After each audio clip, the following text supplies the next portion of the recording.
예, 안녕하세요. 원재입니다. 서가모니 부처님을 주불로 모신 정각을 대웅전이라고 하죠.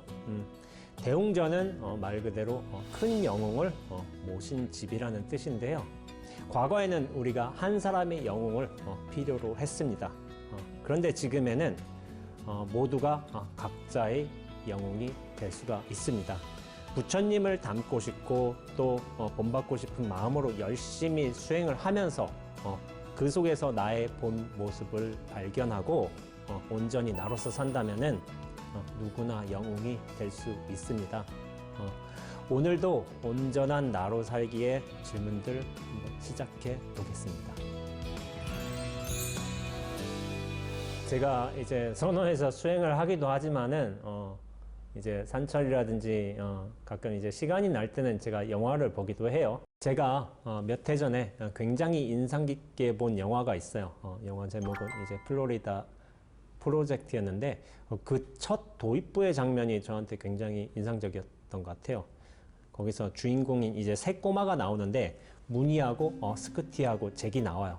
근데 이 친구들이 2층 아파트 2층에서 침을 뱉는 건데 그 침을 뱉는 게 어디냐면은 제시라는 친구의 엄마 차였던 거예요. 그러면서 누가 더 침을 많이 뱉는지 멀리 뱉는지 그리고 그 침이 어디 뭐 유리창을 맞췄는지 뭐 사이드 미러를 맞췄는지 이런 식의 막 침 뱉는 걸 하는 거예요. 그러다가 젠시 엄마가 그거를 발견하면서 하지 말라고 하니까 막 욕하면서 도망을 가는 거예요. 그러다가 결국에는 건물 관리인에 잡혀서 젠시 엄마한테 끌려오게 되는 거죠. 그러면서 젠시 엄마가 이 세 아이들한테 차를 닦는 이제 벌을 내리는 거예요. 하지만 근데 제가 인상적이었던 거는 그 아이들이 벌을 받는데도 벌을 받지는 듯한 모습이 아닌 거예요. 차 위에 올라가서 막 즐겁게 차를 닦는 거예요. 페이퍼 타월을 가지고. 그러니까 젠시 엄마가 말하는 거예요. 니들은 지금 벌 받는 거야. 벌 받는 걸로 해야지 그렇게 놀면서 하면 안 돼. 라고 얘기를 하지만은 젠시 엄마의 차가 그렇게 침 뱉은 것 때문에 더러워졌지만은 나중에 젠시가 그 밑에서 지켜보고 있는 거야. 지켜보면서 그러니까 문이라는 친구가 주인공이거든요. 야, 그러니까 너도 여기 와서 차 닦을래? 라고 한 거예요. 그러니까 젠시가 막 그 말을 기다렸다는 듯이 가서 애들하고 같이 막 페이퍼 타월을 가지고 막 차를 닦는 거예요. 그러니까 되게 신나 있어요. 그러니까 젠시 엄마가 그 젠시더러 너는 차 닦는 일을 하면 안 돼! 라고 얘기하는 거예요. 근데 왜냐하면은 이것은 저 새 아이들한테 내린 벌이니까. 젠시는 잘못한 게 없으니까. 그런데 젠시의 모습은 전혀 그렇지 않았어요. 나머지 세 아이들과 마찬가지로 그를 그렇게 차를 닦는 놀이에 들어가서 엄마 말이 귀에 들어오지 않는 것이었어요. 사실 영화 플로리다 프로젝트는 플로리다 디즈니 월드의 이제 건너편에 있는 매직 캐슬이라는 이제 모텔이 있어요. 그 모텔에 사는 사람들의 이야기예요. 그런데 이제 매직 캐슬이라는 이 이제 오렌지빛, 뭐 무지갯빛 건물들 그리고 디즈니랜드의 맞은편에 어떤 화려한 색감들 이런 것을 보여주면서 이것이 굉장히 밝은 영화처럼 보이지만 실제로는 미국에 사는 극빈층의 사람들의 삶의 모습을 보여주고 있는 영화예요. 실제로 이제 영화 주인공이라고 할 수 있는 여자 꼬마의 문희의 엄마인 경우에도 10대 때 문희를 출산한 거예요. 그러면서 술집에서 약간 이제 굳은 일을 하면서 생활을 하고 있죠. 근데 이제 술집에서 결국에 쫓겨나자 이제 디즈니랜드 이제 관광객들을 상대로 해서 좀 사기도 벌이면서 그렇게 생계를 이어가고 있었어요. 그러면서도 애들한테 좋지 않은 이제 술과 담배를 항상 이제 곁에 두고서 사는 입장이었죠. 그렇게 굉장히 영화는 밝은 듯 보이지만은 현실은 그렇게 아름답지는 않은 거예요. 그렇게 화려한 색감이라든지 아니면 순수한 아이들의 모습이 나타나 보이니까 이것이 흡사 어드벤처 무비처럼 보일 수도 있겠지만은 실제로는 미국 빈곤층의 삶, 그리고 어른들의 냉혹한 세계를 보여주는 영화였던 것 같습니다.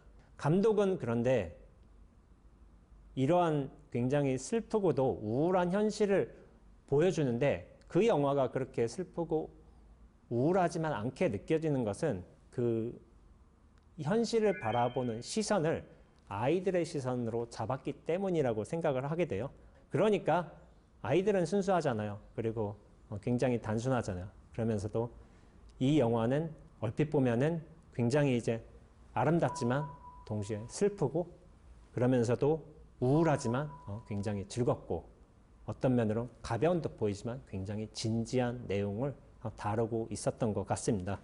저는 이 영화를 보고 난 뒤에도 이 아이들의 모습이 여전히 기억에 남았던 거예요.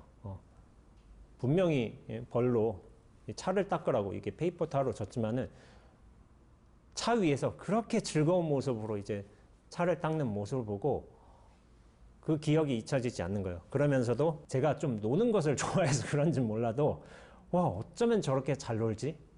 나는 저렇게 못 노는데 하면서 그 아이들이 굉장히 부러웠던 것 같아요.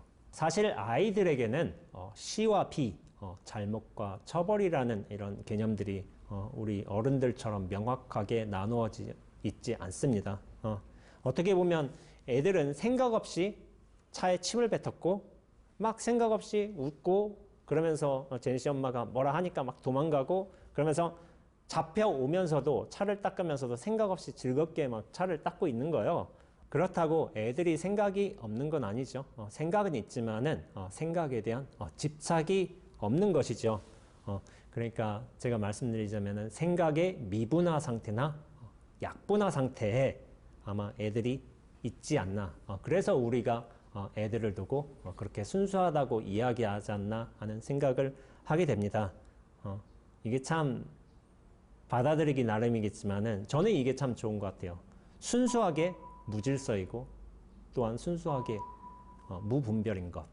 어떻게 보면 이것이 애들의 순수한 마음이 아닌가 하고 생각하고 있습니다. 그러나 이 영화에서 보통 인간의 존재로서 젠시 엄마는 다르지요. 차에 침을 뱉는 것은 당연히 이제 당신의 소유물이었지만은 그것이 잘못이라는 것을 영화를 보는 우리 모두 다 알고 있습니다. 그러면서 이제 그 차를 닦는 것은 처벌이라는 것도 우리 모두 다 알고 있죠. 그런데 애들은 이 잘못과 처벌의 세계에 아직 들어가지 않은 거예요. 왜냐하면 이 잘못과 처벌이라는 것은 이제 어른들의 분별인 것이죠. 우리는 그래요. 차에 대해 침을 뱉는다면은 그것이 즉각적으로 이건 잘못된 일이야 라는 것을 동시에 알게 되죠.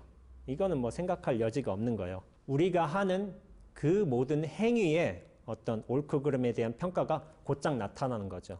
그것은 우리의 내면에 이 분별심이 견고하게 자리 잡았기 때문입니다.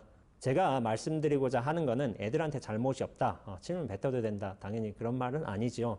하지만 너무 분별에 익숙해져 있고 또한 이제 분별에 길들여져 있는 우리 자신을 한번 성찰해 보자는 의미에서 이 영화의 장면을 말씀드린 것입니다. 애들이 차를 닦는 모습을 보면서 우리는 왜 차 닦는 것을 일로서 즐기지 못하는 거지?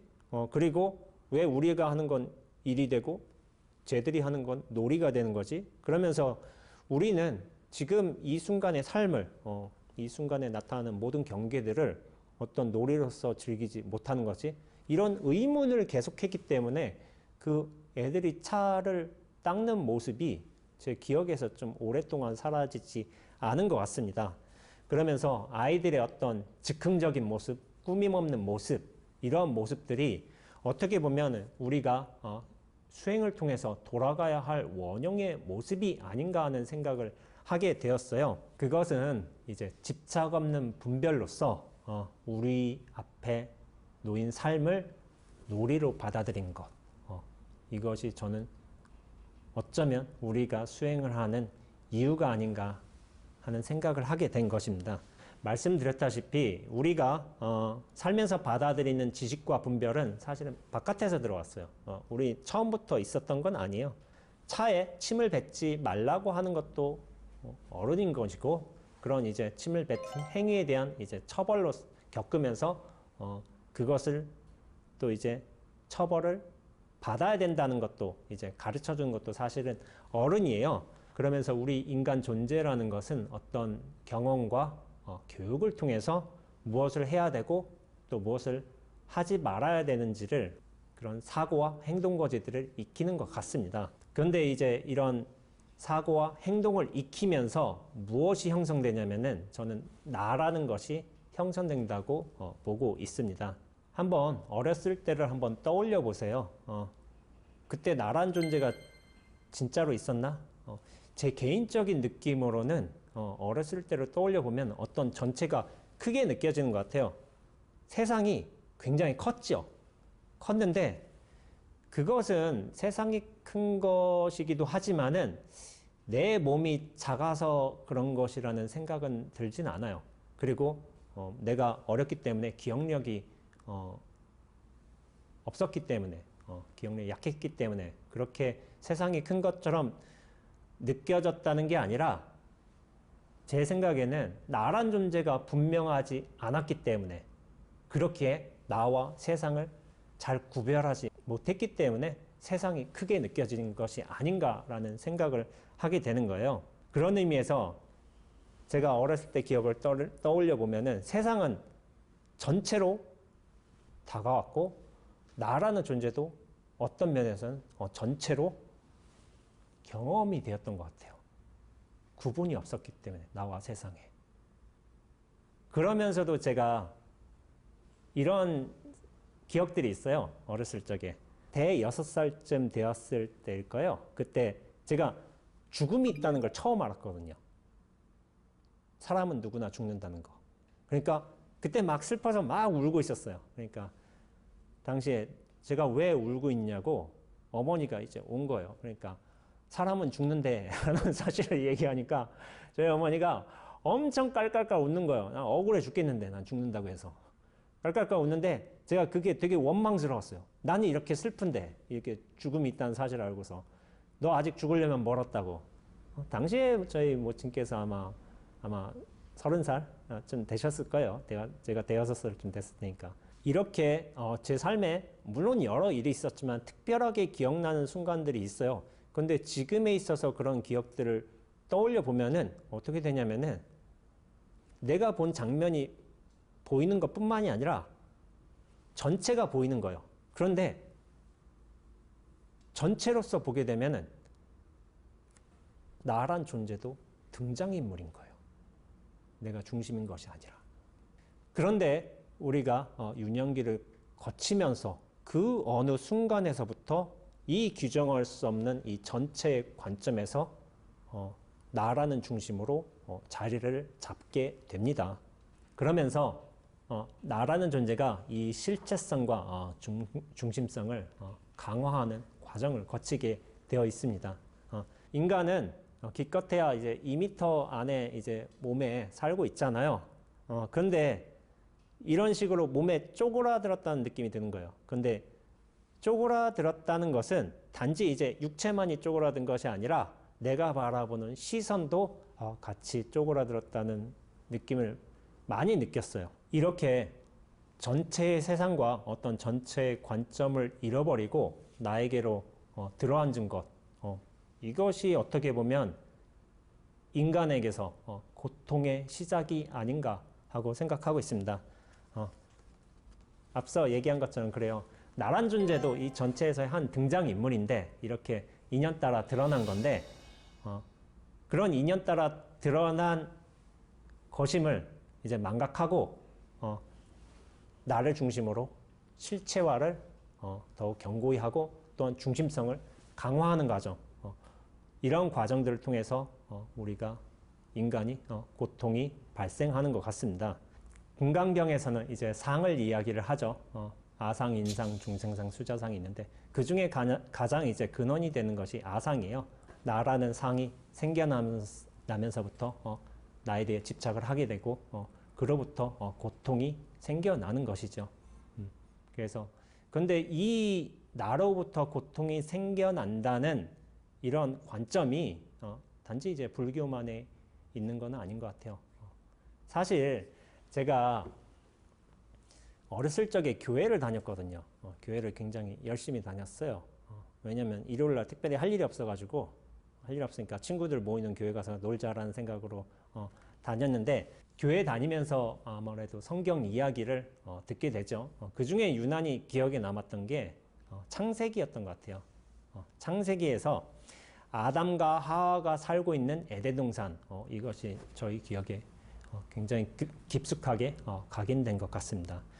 우리가 여러모로 잘 알려져 있지만은 에덴 동산은 되게 평화로움만 가득한 낙원이죠. 거기에는 어떤 근심이나 고통, 걱정도 없어요. 이렇게 평화로운 에덴 동산이지만은 아담과 하와에게 하나님은 동산에 있는 모든 과일을 먹어도 좋지만은 단 한 가지 과일, 선악과만은 먹어서는 안 된다라는 이제 경고를 하게 되죠.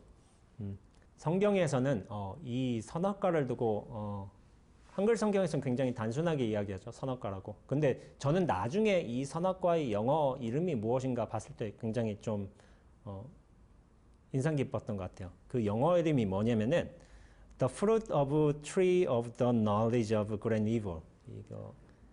이것은 뭐냐면은 선과 악에 대한 분별의 지식을 주는 열매인 거예요. 그러니까 선과 악을 구분할 수 있는 거죠. 이 열매를 먹으면은. 그런데 여기서 이제 뱀이 등장을 합니다. 뱀이 등장해서 유혹의 뱀이죠. 어떤 사탄으로서 이제 상징되기도 하고 그런 뱀이 유혹하는데 야 너희들이 그 왜 선악과를 먹어도 죽지는 않아. 하나님이 너희들한테 선악과를 먹지 말라고 한 것은 그런 선악을 구분하는 지혜가 생기기 때문에 그래서 하나님과 동등해지기 때문에 먹지 말라고 한 거야 라고 하와를 유혹한 거예요. 그러니까 하와가 여기 귀가 솔깃해가지고 결국에는 아담과 함께 그 선악과를 나누어 먹게 됩니다. 이 선악과를 먹으면서 무슨 일이 벌어졌을까요? 아담과 하와가 제일 먼저 한 일은 뭐냐면은 에덴 동산에서는 이제 나체로 다녔거든요. 알몸으로. 왜냐하면 이제 부끄러움이 없었기 때문에. 근데 이 부끄러움에 대한 지식이 생겨버린 거예요. 그러니까 나뭇잎으로 당신의 몸을 감췄어요. 근데 이것이 굉장히 중요한 이야기예요. 형식적으로 이것은 부끄러움에 대한 것이지만은 여기서부터 나라는 존재의 실체감이 생긴 것이라고 보아야 합니다. 선악과라는 거는 형식적으로 선과 악을 구분해주는 지식이잖아요. 근데 이 선악이란 것은 우리가 가지고 있는 분별의 굉장히 기본적인 단위거든요. 기본적인 모습이기도 하고. 근데 선악만 들어온 게 아니라 그 선악과를 먹으면서 자타를 구분할 줄도 아는 거예요. 그러니까 나란 존재가 실체감이 생겨버린 거죠. 실체감이 생기면서 그러면서 남이란 존재도 동시에 들어온 것입니다. 우리가 부끄러움이란 건 왜 느끼냐면은 나란 존재가 실체감이 있기 때문이요. 남이란 존재를 인식하지 못하면은 부끄러움을 느낄 수가 없어요. 우월감이라든지 열등감 같은 요소들도 사실은 남이란 존재가 어떤 의식되기 때문에 그러면서 나란 존재가 우월한 것처럼 혹은 약간 모자란 것처럼 느껴지는 것인데 선악이란 게 들어왔다는 게 무엇을 뜻하냐면은 단지 선악만 들어온 것이 아니라 자타도 들어왔고 또한 시비도 들어왔고 그 모든 분별이 함께 들어온 거예요. 성경의 어떤 전통적인 해석으로는 이 선악과를 먹으면서 또 선악에 대한 지식을 얻음으로써 인류는 원죄가 형성이 되었죠. 그러면서 이 죄로부터 여자는 출산을 해야 되고 남자는 이제 노동을 해야 되는 고통을 받게 됩니다. 선악을 알게 된 것이 결국 이 모든 고통의 시작이었던 거죠. 이 이야기가 주는 상징성이 굉장히 중요한 것이죠. 어렸을 적에 이 에덴 동산에 대한 이야기를 들어서 또 깊숙이 각인된 이유도 있겠지만은 이 이야기가 성경에서는 굉장히 상징적으로 죄의 근원, 인간의 고통에 대한 상징적인 이야기였지만은 이것이 어떻게 보면 인간 개개인의 삶에서 나타난 이야기가 아닌가라는 생각을 한 적이 있어요. 뭐냐면은 뭐 이것이 수천 년 전에 벌어지는 것이 아니라 사람마다 각자의 에덴 동산이 있었다는 거죠. 에덴 동산은 이제 평화로운 낙원이고 분별 없는 전체의 어떤 온전한 세상인 거죠. 근데 우리는 어렸을 적에 유년기에 이런 에덴 동산에서 살았어요. 생각해 보세요. 갓난아기 때 우리는 빨개 벗고 다녀도 그 어떤 부끄러움도 없었거든요. 왜냐하면 나에 대한 인식이 없었기 때문에. 또한 어떤 배가 고프면은 울고 또 배부르면 자고 이런 생활을 계속 해왔단 말이에요. 그때는 우리가 선악이 무엇인지 알 도리도 없고 또한 누구처럼 되고 싶다는 열망도 없었어요. 그냥 상황에 순응하면서 굉장히 자연스럽게 산 것이죠. 그런데 그 어느 순간 이렇게 전체의 흐름으로서 자연스럽게 살다가 나라는 존재가 호련히 생성이 된 거예요. 그러면서 어떻게 보면은 나란 존재에 대한 집착이 생겨나면서부터 내가 무언가를 좋아하게 되고 싫어하는 것에 대한 이제 감각이 같이 들어오는 것이죠. 그러면서 나란 존재가 분명히 있기 때문에 내 발가벗은 육체에 대한 부끄러움도 생기는 것 같아요. 제가 어렸을 때 어느 때인가는 굉장히 부끄러움이 없었는데 어느 순간부터 발가벗은 제 모습이 부끄러워서 옷을 막 챙겨 입었던 기억이 나요. 이렇게 나라는 중심이 생겨나면서부터 실체감도 얻게 되고 또한 분별심도 강화되는 과정을 겪은 것 같습니다. 그리고 이제 실체감을 얻으면서 내가 경험하게 된 이제 요소들과 기억들로 인해서 나란 것이 굉장히 강화된 것 같아요. 제가 예전에 어떤 책에서 본 구절 같은데요. 나라는 존재는 사실상 그 모든 분별된 경험과 기억의 모임이다 라는 거예요. 그러면서 참 이것이 맞다는 생각을 하게 됐어요. 나라는 존재가 강화될수록 그 기억과 경험 역시 굉장히 선명해지죠. 우리가 유년기를 기억하지 못하는 것은 내가 아직 약해서 아직 뭐가 형성이 돼서가 아니라 나의 중심성이 실체화가 아직 강하지 못했기 때문에 그런 경험과 기억이 분명치 않은 듯합니다. 그런데 우리가 언젠가부터 나란 존재의 실체성을 굉장히 얻게 되고 그런 이제 실체를 통해서 모든 일들을 겪게 되는 것이죠. 나란 중심이 생겨나게 된 것은 사실은 이 자타라는 분별이 생겼기 때문이에요. 근데 분별이 들어올 때는 자타만 들어오지 않습니다. 선악, 애증, 시비, 유무 그 모든 분별들이 한꺼번에 들어와요. 그러니까 분별은 동시에 들어왔고 또한 사라진다면 또 동시에 사라집니다. 승찬대사께서 신신명에서 이런 말씀을 하신 적이 있어요. 단막증해하면 통연 명백하리라. 앞서 말씀드렸다시피 성경에서는 선악이란 게 어떤 분별의 기초 단위예요. 그런데 이제 승찬대사께서는 애증이라는 것을 어떤 사람 마음의 기본적인 분별의 요소로 보셨어요. 그러면서 애증 하나만 사라지면은 통연히 명백할 것이라고 말씀하신 거예요. 근데 말씀드렸다시피 애증만 하나 사라진 게 아닙니다. 그 모든 분별은 함께 들어왔다가 또한 함께 사라지기 때문에 애증이 사라지면 선악에 대한 분별심, 시비에 대한 분별심, 또한 자타에 대한 분별심도 함께 사라지게 되어 있습니다. 그러면서 말씀하시기를 통연명백이라고 하셨는데 통연은 이제 툭 트인다는 뜻이거든요. 툭 트인다는 것은 몸과 의식을 중심으로 해서 형성된 나라는 아상에서 벗어나 전체의 관점을 얻게 되는 것. 이것이 통연인 것이고 또한 명백이라고 하는 것은 그런 어떤 집착심과 시비심, 분별심에서 벗어나 법 자체의 여실한 작용들이 인연마다 낱낱이 진실하게 벌어지는 것을 뜻합니다. 툭 트여도 분별은 여전히 일어나요.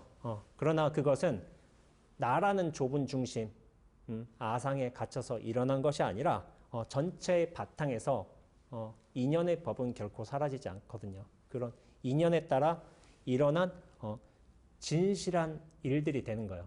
그렇기에 우리가 생각 분별을 나라는 중심에서 한다면은 그것은 번뇌가 되겠지만 전체에서 어떤 집착함 없이 인연 따라 벌어지는 일들은 지혜의 일들이 되는 것입니다.